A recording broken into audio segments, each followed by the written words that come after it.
Hello, and welcome to Agents of Nonprofit. My name is Alexander Lapa, and I'm here to talk to everyday superheroes helping nonprofits using technology. Today, I'm joined by guest Sally Heaven. Sally, welcome to the show. Hey, Alex, thanks for having me. So, for listeners who are listening to you for the very first time, can you share a bit about who you are and what you do? Well, sure. I am a nonprofit technology consultant. I am one half of a two-person company that's called Raise Heck. We work with nonprofits to help them choose and use the best technology to fit their mission and their needs. I'm really excited about this conversation because typically when I start working with nonprofits, they've already made that decision choice to say, yeah, Salesforce is the right platform for us. And now they're looking for someone to help them versus you are at the pre-stage. You're actually at the discovery point to help learn which CRM, of which Salesforce only one of many, is the best choice. So I'm really curious to pick your brain today. Excited that you're here.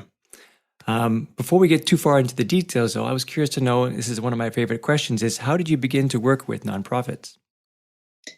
Oh, great question. I started working with nonprofits in 1999. So I had been in school studying biology, but I wanted to work in LGBTQ rights and in the political movement to secure equal rights for gay, lesbian, bisexual, transgender, queer, and questioning people. So what I did after I was done with biology schooling is I moved to Washington, D.C., the capital of the United States, and I specifically wanted to work at a political nonprofit. So moved here without a job, and I got an internship at the Human Rights Campaign. And that is where I spent the next 7 years working in politics. And I really like nonprofits. I like that most of them are trying to solve problems and contribute to the greater good. So it's a really great community of people to work with. And then from there, how did you decide to come up with a company called Raise Heck? And what does Raise Heck do? Great question. So after 7 years at the nonprofit, at the Human Rights Campaign, I liked the software so much that I went to go work at the software company that provided our advocacy and fundraising software. It was called Get Active. And I ended up spending 13 years there. That company was acquired a couple of times. And a friend of mine who also worked at the company, her name's Charlotte Cressy, she and I enjoyed working together. And we thought we'd like to combine our experience to help nonprofits make the best decisions about their technology. That's why we decided to start Raise Heck. We had seen over the years, there's been in the last 2 decades, a huge proliferation of software solutions. That's great because there's more to choose from, but it's also really confusing for nonprofits if they don't know everything that's out there. And a lot of them we thought needed help to figure out what was really right for their organizational size and missions. And I think that decision has been validated in the last 3 years that we've been Raising Heck. We talk to organizations all the time and they say they don't know what's out there and how to choose. And so that's what we're here to do. Have you noticed that nonprofit technology is more of a byproduct of a for-profit technology in the sense that a lot of focus of a lot of organizations producing software typically focus on the for-profit market first, and then maybe as a result of it to say, yeah, we could actually branch out maybe to the nonprofit space versus starting from the very get-go of saying, no, this is going to be only for nonprofits from day one, and this is going to be our focus? I think that both of those things happen. So there's a lot of either for-profit software decides to expand into the nonprofit market, or nonprofits start using for-profit software because it's a good fit for their mission. And then after a period of time, that company takes notice and decides that they'd like to invest in that for a variety of reasons. And I think Salesforce, like you mentioned, Alex, is a good example of something that was originally designed mostly for-profit businesses, and then nonprofits found great use in it and decided that they'd like to use it. And the Salesforce .org now it's called, is building tools specifically for nonprofits. The complement to that is true, though. There are plenty of companies that make software specifically for nonprofits from the get-go, and in a variety of either fundraising or advocacy or other kind of applications for it. So I want to explore those options a bit later, but wanted to know a bit more about Raise Heck, just because it's a very interesting, very catchy name. Is there any story behind the naming of or the deciding of the name of Raise Heck? Yeah, Raise Heck is a name that has a few different layers. And when Charlotte and I were talking about starting a company, we thought of the name Raise Heck fairly early, and we thought it would be our placeholder name until we thought of something better. And then over the months that we were planning the company, we decided we loved the name. So first of all, Heck is a combination of both of our names. My last name, Heaven, starts with H-E, and then Charlotte Cressy, her initials are C-K. So when you put that together, it spells heck. And then when you put Raise Heck together, it's a fun play on words about activism and raising a good kind of heck to make change. Charlotte and I both worked at nonprofit organizations that had a primary focus on advocacy for rights of people, women, LGBTQ people, and the pro-choice movement. And so we thought Raise Heck reflected our activism very well. There's a third layer to it that interfaces with software. So you've probably heard, Alex, about new technology that is a disruptor in the marketplace that just changes the whole game and makes things possible in a new or different way. And so we thought that Raise Heck also implied disruption of the status quo when it comes to software. And so since the technology landscape for nonprofits has been changing so rapidly, we want Raise Heck to be at the forefront, helping nonprofits to navigate that disruption. I love the layers. And I didn't even notice the last name, the combination of your last names. It's very, very clever, actually. What is it about progressive causes that appeals to you so much? Well, it's at the core of both Charlotte's and my personal and political values. The word progressive contains within it progress and progress for change. So many countries, in the United States, where both of us live, we're still making progress toward equality and opportunity for all. And we think about this in terms of social equality and economic equality. We view it through the lens of equal rights and equal opportunity and equity for everyone. It's not a level playing field here in the States, but progressive organizations are working to make it more equitable. And it was just about 100 years ago that women in the States were granted the right to vote by the 19th Amendment. And, that's not really a long time. And I have 3 kids. All 3 of my kids were born before marriage equality was the law of the land here in the United States. So one day, my wife and I, we had 3 kids, but we were not viewed as legally married in the eyes of the U.S. government. And then after the Supreme Court decision in 2015, all of a sudden we had actually been married in Canada a few years earlier, but our marriage hadn't been recognized. So anyway, that's what progressive means to us, better equal opportunity, equality, political equality, just for people, who are trying to have a good life here in the country. And, not everybody has the same opportunities. It's a wonderful mission. I love the idea too of progress. Like you said, the word progress in the word progressive, that it's moving forward. It's looking for a better future.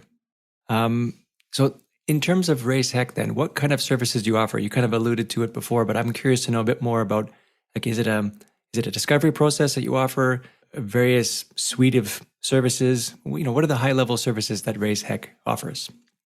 Yeah, we have a primary service, and it's technology assessment for nonprofits to help them choose the right CRM and digital engagement software. So That's primarily what we do. We'll work with an organization to, if they think maybe they need a new CRM, we'll work with them to figure out, well, yeah, you do, or maybe actually you don't. You just need to use what you have better. So that's our primary focus. We also sometimes we help them if they've chosen a new solution. We help them implement, onboard, and adopt their staff. We make sure that we could make good recommendations for any staffing structure and change management as well. So not for every single project, but sometimes we do that if they want to work with us and if it's a good fit. And then Charlotte and I both have a digital marketing background, advocacy and fundraising. So sometimes we provide some specialty digital marketing services like strategy, email deliverability, and sustainer assessments. When you typically start working with a nonprofit, do they normally have a CRM already? They're trying to look to or see if it's worth moving to a secondary CRM or a new CRM? Or is it typically they're starting relatively new and they haven't yet decided which CRM they should choose as a first round of choices? Good question. It usually depends on the size of the nonprofit and how long they've been around. We tend to find that brand new nonprofits who have just been around for a year or two, sometimes they're working out of spreadsheets, and sometimes they've chosen something as a starter level or introductory CRM. And then after they have a couple of years of experience under their belts, they might be finding that they're outgrowing whatever it is they're using. I'd say it's more common, though, for organizations who are established. They've been around for a few years. They've become established on a CRM, and then they find, for whatever reason, maybe they're outgrowing it, or maybe it's just not the best fit for them anymore because technology has progressed. Then we'll work with them to validate whether or not that's true, and if so, what might serve them a little better. And what does that process look like? How do you guide nonprofits in determining a selection or maybe proposing a number of CRMs and then helping them with the selection process? That's a good question. So our company is just the two of us. So we work really closely and personally with all of our clients. And before we even get into talking about technology at all, we have a discovery process where we just talk about them, their organization size, and their programs. We ask them, how are they raising their money? Who do they have on staff and what are their skills? What is their budget? We get a really clear picture of all the non-technical factors that can help determine what CRMs might be a good fit. And only after we know those basics, we talk about their technical requirements and needs and what they see coming up over the horizon in a few years for growth. We also talk like, what does your existing tech stack look like? What's the IT department using? And then at that point, only after we get all those basics, then we go and see what the best matches are for software or a CRM based on everything that we've learned. So 2/3, I'd say, of the process is learning about the nonprofit and their operations before we even consider a list of what might help them best. Before a nonprofit starts to work with you, do you require a certain prerequisite or a list of prerequisites to be able to help them? Like if they're still fumbling around, for example, in the dark, looking for that light switch, is there something that you can tell them to say, look, you need to have this in place before we can start working together? Or do you start from ground zero, so to speak, to just say, okay, let's figure out how to get you guys going and work through the process from day one? We could do either of them. If an organization really feels like they don't know where to start, then we can start with them from the ground up. Sometimes organizations have already done a lot of research and they're just looking for additional expertise to help validate their findings.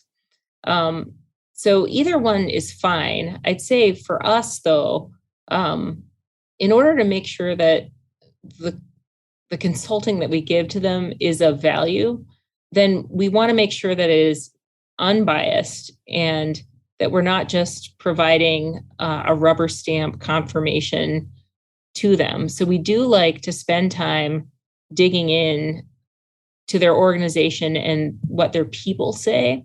I wouldn't call it a prerequisite in terms of like that we wouldn't work with them. Our only prerequisite really is that organizations are progressive and that they're in alignment with our values.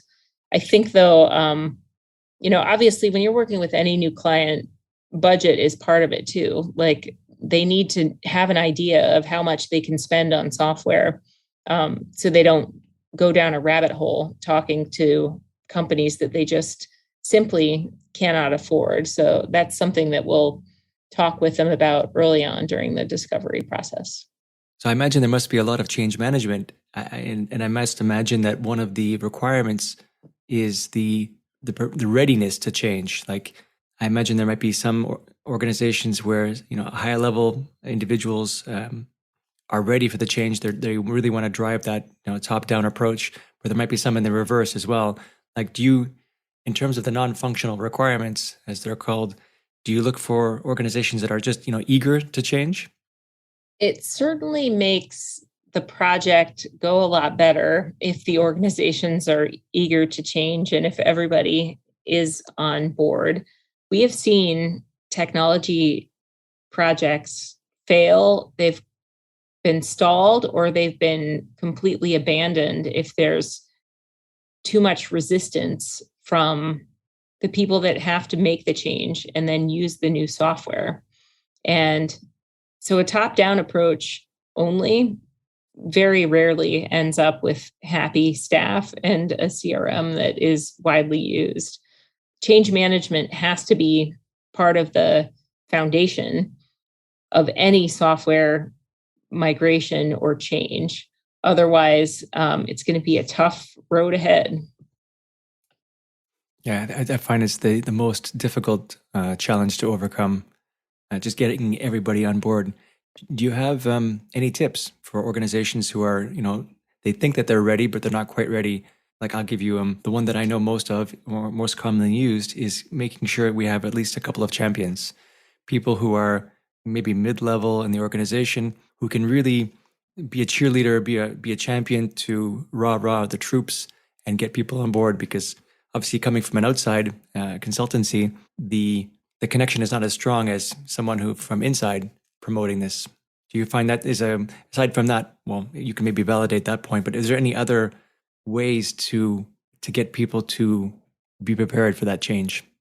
I think for sure. In addition, I think I want to validate what you said about champions. So the people who are either directly using the software or in charge of the program for it, who are also going to learn it, like being the internal cheerleaders is really important.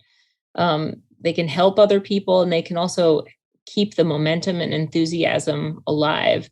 I'd say equally as important is leadership at the organization.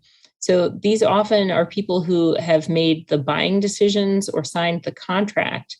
And when we say leadership is really important, it doesn't mean that the executive has to learn how to use the software, but they do need to understand that the staff is going through a project that's really demanding and takes a lot of time and a lot of headspace while they're still doing their jobs. So the executive, what they can do is set the tone for the organization that this is important and we're doing it and you're going to have help. And they can also procure that outside help from a consultant, or they can hire additional temporary staff to help take some of the load of the day-to-day off the people who are going to be involved in the project. I will say too, in the middle of any big project like this, enthusiasm kind of flags. And so that's where leadership can come in and help everyone find the internal strength and motivation to take the project over the finish line.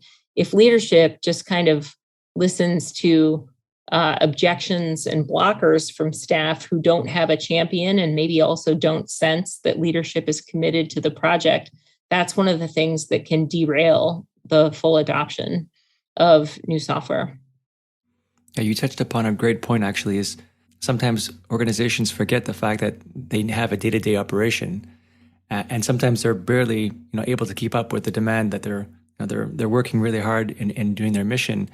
And now here comes a new CRM and new consultancy to help obviously get to the next step, but they have to now create new time or more time to be able to help people like us to help them and build this CRM. So it's actually adding a lot more work. So I can imagine how motivation and enthusiasm can start taking a bit of a dip. For sure. We've seen some staff burn out and quit at the end of a project if it's been poorly change managed. And that can be a real blow to the momentum of the project too. Especially if it's someone who's, usually when you work with smaller nonprofits, there's every person counts, right?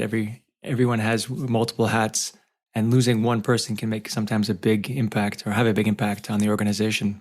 That's right. So when choosing a CRM then, let's say at the high level, what are the main factors that are involved? Let's imagine, we'll kind of break it down into organizations that are choosing a CRM for the first time, and then organizations that already have a CRM and moving to a new one. But let's start just before that in kind of making that selection of saying, here are a bunch of CRMs available to you as a nonprofit. What are the most important factors to consider in order to be able to narrow down the choices from all the possible choices to maybe a handful? That's a good question. So you had mentioned before non-functional requirements. And so the cognate of functional requirements, or what we sometimes call the technical requirements, we consider these a given. And in some ways, that's the easiest part of evaluating technology.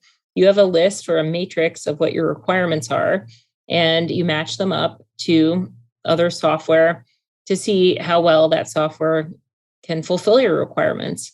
Make sure it's a good fit for your existing programs and your growth plans. All of that, I'd say, is a given when it comes to functional requirements.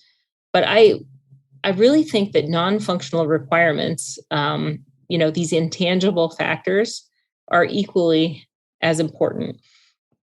And it takes a little bit of, it's like both an art and a science of determining it. So some of the things that I think about are, what's the user experience like for the administrators? Is it easy to use? Is it easy to learn? Is it easy and straightforward to enter data into? And just underneath it all, is it fun to use? Like, a lot of us love to use apps and software where the experience makes us feel good. And this can be true for nonprofit software too. Like, entering data or getting segments out can be fun and rewarding if it's easy to do and pleasant to look at. And we all know systems where it's really hard to do any of those things. So I think user experience is super duper important. The other two things, though, are about the company itself. So what is the company behind the product? Like, what is the roadmap looking like? Does the company release new features a lot? Do they fix bugs quickly? And how often? I think we've learned in the last 2 decades that technology changes so quickly. Even if you have an amazing product today, if you don't keep improving it, it'll quickly become obsolete. So you've got to keep up. And partnering with that is the ecosystem that supports the product. Is there a robust partner community that are certified on the solution and they want to help nonprofits use that product well? Or is there really like not much help if from either the company's services team or from partners? So I think those two things are about the company and the ecosystem are important just as equally as well as like, what is it like to actually use this software day to day? You recently released a guide, Types of Nonprofit Software Guide. And in there you list 3 categories of CRMs, a small, a medium, and large. Could you help define, I don't want to give away the secret of the guide, I recommend everyone download it, but just at a high level, how do you determine what is a small, what is a medium, and what is a large CRM? The CRM size is more of a continuum, especially at the small to medium range. And large CRMs are things in and of themselves. So putting that out there first, small CRMs we think of as for the smallest organizations that are maybe starting out. Maybe they have an Excel spreadsheet and they're ready for some software. So there are characteristics of them that a lot of them have a free or introductory tier that nonprofits can access them at. And they have mostly self-service. Like you can just log onto the website and buy it. You don't actually have to talk to a salesperson. And then it's kind of up to you to onboard yourself and read their support and onboarding materials to learn how to import your data. And they're usually made for smaller list sizes. If the list size gets too big, they're not always a good fit, either because of performance or features. So the continuum and the overlap with medium CRMs, they kind of like blend into each other, but medium CRMs are the next step up. They might have more features than just a small CRM, and they can handle slightly larger list sizes. Staff size of your nonprofit is also something to consider. A small CRM might be ideal for if you just have under 5 staff people, but medium CRMs, you could use them if your staff is like maybe up to, I don't know, 40 people. It depends on your programs too. But the large CRM is a wholly different piece of software. They're usually built for complex segmentation needs, large lists. Many of them support direct marketing programs, and they often, not always, but often can require partners or services to help implement them because they are a lot more complex. Some organizations using large CRMs for enterprise direct marketing have millions of records, and it's a very powerful piece of software.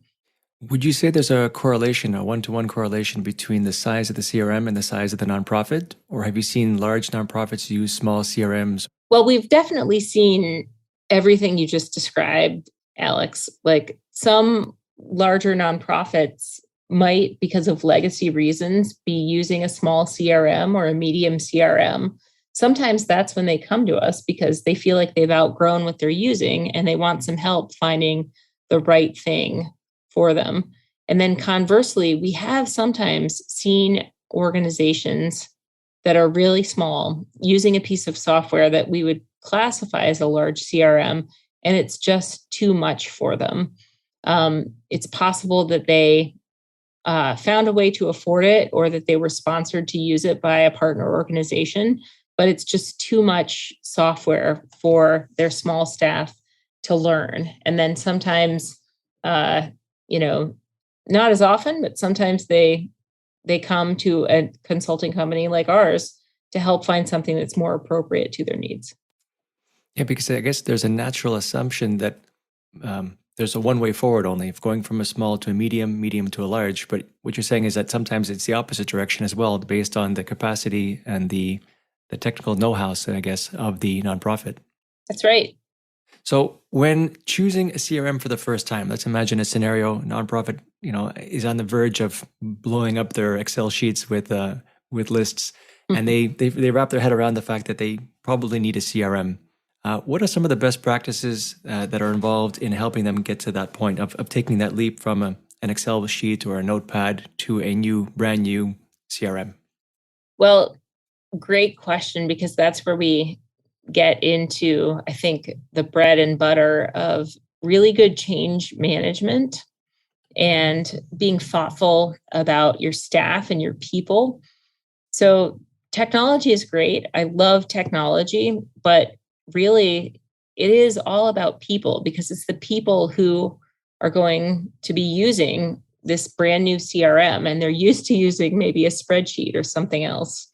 So I'd say a friend of mine said, the best CRM is the one that everybody uses. So get everyone using it. In some cases, it doesn't even matter what it is, as long as you're putting all of your data in there.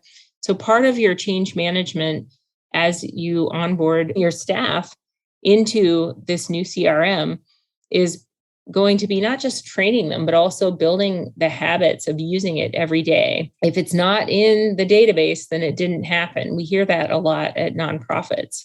I think specifically, it is important to go slow and allow staff to learn. Don't try to do everything at the speed of light. Instead, focus on learning the basics and executing on them well. And then gradually, if you can, bring additional departments on board to the new software and bring them up to speed. If you can do this kind of phased approach, then what you're doing is gradually building a bench of people at the organization who know how to use the new software and who can help their colleagues do it. So I think that's our advice. It really does go all back to evaluating your people and then building out a change management and training plan that's mutually supportive and allows for them to learn while still doing their jobs and not overloading any one person as best you can. I guess the flip side of that then, what are the common mistakes or mistakes that we should definitely avoid when moving to a brand new CRM? I do think there's something to be said about reading the manual. So when I was in graduate school for biology, I worked in a lab and I asked the professor, a lot of questions, especially at first. And some of them were really basic. And he was a new guy and he was working on grants. And, I was just one of many people who was constantly interrupting him. So he gently told me that there was a manual that answered most of my questions. And once I got in the habit of reading it, I helped kind of train myself. And that's the same with software. There's documentation and training available on demand for every piece of software. And so anybody who thinks that they have used a previous system and can just figure it out on the fly is doomed to making an expensive mistake.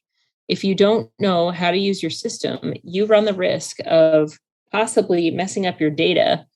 And sometimes if you do something that is irreversible, then it can be an expensive mistake because you've got to pay a database administrator to fix whatever it is you've done.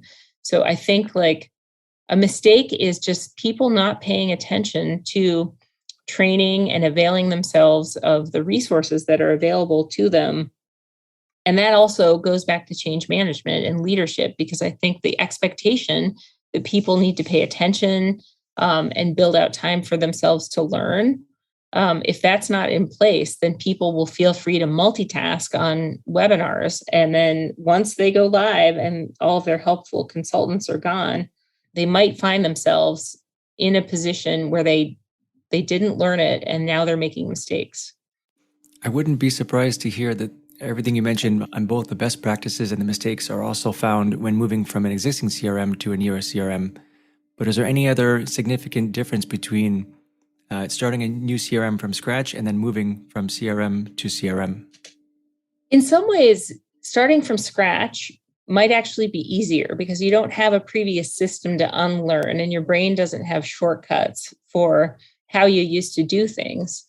When you're migrating from a CRM to a CRM, you have habits from your old system and workarounds, and you probably knew all the tips and tricks. So I think that in some ways, how you set up your data in the new CRM is going to be instrumental in your new success on it. And in order to make decisions about data, I think it's important to actually learn how the new CRM functions before you decide where all the data is going. Every CRM has different data tags or source coding structures. And so I think that learning the new system before you even use it will help you make better data migration decisions and will set your new system up. You'll be in a way better position to leverage it. A lot of times we'll talk to organizations who have launched on a new CRM and we hear from them, if I knew then what I know now after using the system for 6 months, I would have made different decisions about how I imported the data, and it would have been way more useful to me. So that's the learning, I think, is super important, but also unlearning. This is how we used to do it. It takes time as well. It almost sounds like even though it's a bigger step technology-wise to go from an Excel or Notepad to a brand new CRM, it almost sounds like it's actually more challenging for an organization to move from a CRM to CRM because of that old way of doing things, a familiarity of doing things a certain way that now has to change. Do you find that's true? It can be true. Again, it depends on the people and their approach to learning and technology, and also just how many people there are. Like, I think going from a spreadsheet, to a piece of software can be equally as challenging, especially if the team is very small. But I definitely have seen over and over again sort of those entrenched patterns in people's brains of like, in this system, we did it this way. We can't do it this way in our new system, and that must mean that the whole project was a waste of time. And that can lead to some really damaging resistance. Mm. So we've talked about CRMs quite a bit. Are there any limitations to CRMs in the sense that, let's say, an organization comes to you with a problem, they believe CRM will be the solution to their problem, or upgrading their CRM will be the solution to their problem. But after an assessment, you say, you know what, it's actually not your CRM, or we can work with your existing CRM. Here's what you need to do to make it better. And therefore, we don't recommend, anything more than that. Yeah, that's happened before. We did work with an organization, that asked for us to help them assess, should they get something new? And, we did a project with them where we spoke to a lot of their stakeholders. And one of the results that we arrived at was the software that you have actually can fulfill all the needs that you've outlined. It's just that the people who are working there don't know how to use it as well as they could. And also, a lot of implementation decisions were made by previous people who had left the organization that maybe their process, was either a mystery or incomplete. And so the organization wasn't set up for success, but they could have actually engaged in a project to re-implement and relearn the system that they had. Sometimes that is the answer, and people are usually the answer, primarily over the technology. You actually created a spark. I've seen situations where, because I work on the larger side of the CRMs with Salesforce, and there are multiple variations and flavors of Salesforce. And one of the solutions I've seen is, for example, moving from one version of Salesforce to another. So you're still within the Salesforce ecosystem, but the system no longer works for you in the way that it was built, and it almost has to be rebuilt in the newer, more modern version. Does that happen with smaller and medium-sized CRMs? To my knowledge, I have not seen that happen with smaller and medium CRMs. They're usually one version. They don't have different versions floating around. And that's because they need to operate at scale, and maintaining several different versions for different clients would impede their ability to operate at scale. But I am very familiar with what you just described with the Salesforce of organizations sort of needing to re-implement, if they're moving to a different version of Salesforce or a different managed package. It can do so much that sometimes it can be rebuilt very poorly. So that kind of need can have a lot of benefit. That kind of migration that can have a lot of benefit. In terms of then outside of a CRM, you mentioned digital marketing as well. So I imagine your typical integration with a CRM is also with some kind of mass marketing tool or some kind of other external tools that are beyond the scope of a CRM. That's right. And that's what you've described, like a complex and complete digital marketing solution. ECRM, like electronic CRM, is sort of I would call it the legacy descriptor of systems like that, complex and complete digital marketing solutions. A lot of times, if an organization, most nonprofits are using something like that. Something has to send the email, something has to collect the donations and host the sign-up forms and advocacy. So software companies that sell all of that as a suite of tools, that is like a digital marketing solution or ECRM. Organizations can also use individual tools that fulfill each of those functions individually. And so we call those sometimes point solutions. But making sure all that data is integrated with your primary CRM or your database of record is really important, because people are doing so much online these days, not just with email, but also with social media and mobile messaging, texting, like so many different ways that you can interact with your supporters, that making sure all that data has a home and is reflected in the main CRM is really important. If I were just to reword it, so you're saying a CRM is more for the in-house organization, and the ECRM is more of a customer-facing or volunteer-facing or outward-facing type of interface? Yes. Yes. And there are some products and companies that sell what they call like the full solution or a complete solution. So it's a combined CRM and digital engagement and marketing platform. And that type of setup is called all in one. Gotcha. I think this was a question I came up with, but I think you've kind of covered it. I wanted just to maybe add some color to it. Is just how have you noticed CRMs change over the last, you said 17 years you've been working in this space. So how have you seen overall CRMs change and their importance within organizations change? Well, that's a great question. I think back to the beginning of my nonprofit career in 1999, the organization I worked at, we called it a database. We didn't call it a CRM back then, but by and large, like software was something that organizations bought and hosted on a server in their office or somewhere, at least on premise. And sometimes the software came on a disk or a CD-ROM, and then the IT person would install it. And I think the change that we've seen has been twofold. So cloud software has just exploded over the last 20 some years.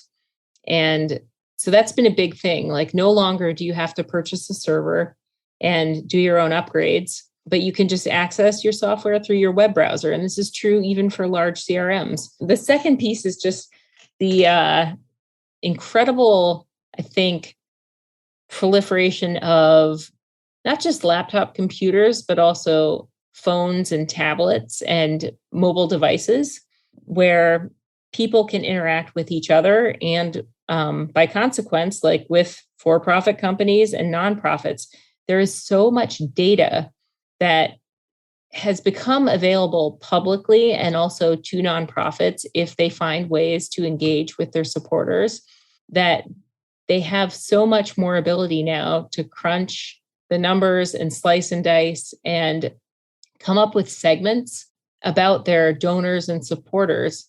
It's just like there's a lot of data available. How do we help nonprofits make sense of it all and actually find tools that help them get insights and leverage that data effectively?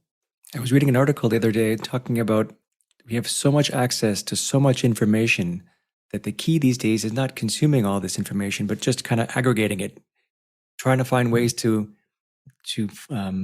simplify and digest it in an easy way, because otherwise you're going to get overwhelmed. So it kind of sounds similar. In terms of like the more recent years, in terms of COVID and whatnot, have you noticed any kind of shifts or any major changes in the CRM space because of the pandemic? For sure. I think COVID was a game changer for a lot of nonprofits, the ones that, managed to stay afloat during the pandemic and continue receiving donations. One of the biggest changes I saw, especially to grassroots organizations that relied heavily on in-person events, they couldn't responsibly do events for a year and a half. And even now, I think there's been a gradual return to in-person fundraising. I think no nonprofit wants to, show up in the newspaper as a super spreader event. And so virtual event management software, I think we've all probably been to Zoom meetings or conferences where it was a painful experience. I have also been to some events that were really fun that were managed virtually as nonprofits and companies got better at doing this over the last couple of years. And so I think that, that's a major change that I've seen. I think there will always remain a place for people to be able to interact virtually with the mission of a nonprofit, even when it comes to in-person events. There may be I think in-person events are really fun, but the incredible reach that everyone being forced to kind of go virtual has opened up a lot of opportunity for nonprofits. Yeah, I agree. This kind of hybrid model, I hope it lasts to give the option. If you want to come in person, shake our hand. We're here for you. And if you want to, reach us or get in touch with us from a distance, you have that option as well. So I hope that sticks around. Me too. I'm curious to know then, what is in your short-term future for you yourself and for Raise Heck? Well, my short-term future, I personally, I'm just looking forward. My kids have 2 more weeks of school, so it'll be fun to be able to spend more time with them this summer. And we may even get to travel to visit family a little more, as long as we can do it safely this summer. I'd say for Raise Heck, we intend to keep doing what we're doing. In September, it'll be our 3-year anniversary. And we want to continue to get better at our core services that we're delivering. We want to keep our services very personal. And so, we anticipate doing that. We also just want to maintain good work-life balance. Both Charlotte and I have young families. And so the way that we want to be present as parents and as for our families is really important to us. I'd say also, Alex, you mentioned our guide to types of nonprofit software. We do intend to publish a follow-up where we named the categories of nonprofit software. And we'd like to be able to be a little more specific. Like, here are some names of software companies and how they fit into each category. And that's something that we'll be working on this year. And hopefully we'll have ready for a follow-up publication in 2023.